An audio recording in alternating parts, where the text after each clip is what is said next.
That right there is a TVS RONIN 225. And in this video, I'm just gonna tell you about my experience with using this bike so far. Basic specs I want to talk about is just that this is a single cylinder motorcycle, has 5 gears or 5 speed, front upside down forks or suspension, front and rear lights are already LED, and has a full digital dash. Oh yeah, and a metal tank. I forgot one most important thing about this bike. Like literally, it's like the most important thing about this bike is the sound.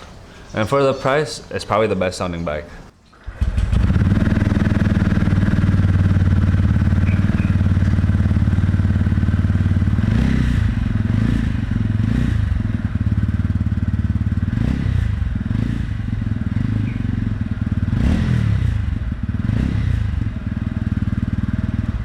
That's it. So I've ridden about almost 2,000 kilometers worth of riding with this motorcycle alone, and I have some things to say about it. It's an overall good bike if you're looking for a daily. It's really awesome. That bottom end peak torque. The peak torque of this bike is at 2,000 RPMs, and it's literally like the idle RPM. So whenever you release the clutch, that's when you get peak torque. And the torque itself is not really jumpy, it's really smooth. So it's a nice experience overall. So for like daily use, there's not much else to say about it negatively. Maybe like the weight of it is a little bit heavy because I only weigh 50 kilos, and let's say getting off the bike and putting it on like the middle stand, I feel the weight, but whilst riding it, you don't really feel the weight at all. But outside of daily use, I went from Jakarta to Jogja with this bike, which was around like 1,600 kilometers more or less, I think, or 1,000, I don't know, I forgot. But it was a pretty long trip. And there's some things I've noticed in that trip, which is that thing. The 5-speed gearbox bothered me so much throughout the trip, because I'm used to 6 speeds where my cruising speeds were pretty decent. Anyways, yeah, the 5-speed gearbox definitely helps. Kind of slows your maximum cruising speed. I mean, the top speed of this guy is probably around 120, but it's more comfortable at like 70.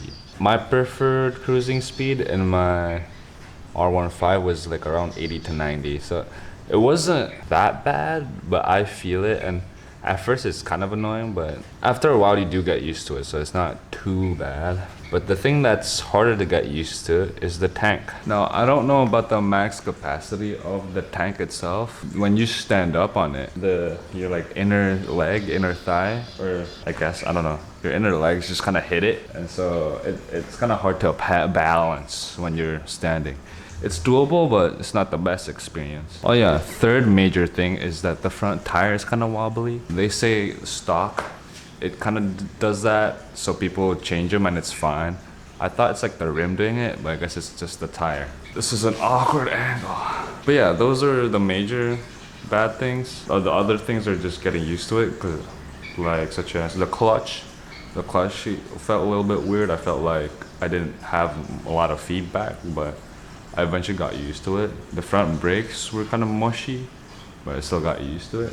Suspension is plush. The seat is really comfortable, and it pairs well with a rear box. I used to have a CB150, and I put a box on it on the rear. I could really feel it, but on this bike, I couldn't feel it as much, or like almost at all, really. Maybe it's like weight balancing, yeah. So if you want to have a rear box on your motorcycle, this is a pretty good option. Also for the price, I mean, heck, I would get it for myself if I have the money, but I don't. But yeah, that's pretty much it for my experience of using this bike. Should I do other bike reviews? I don't know. I'll do some, but I don't know. Subscribe.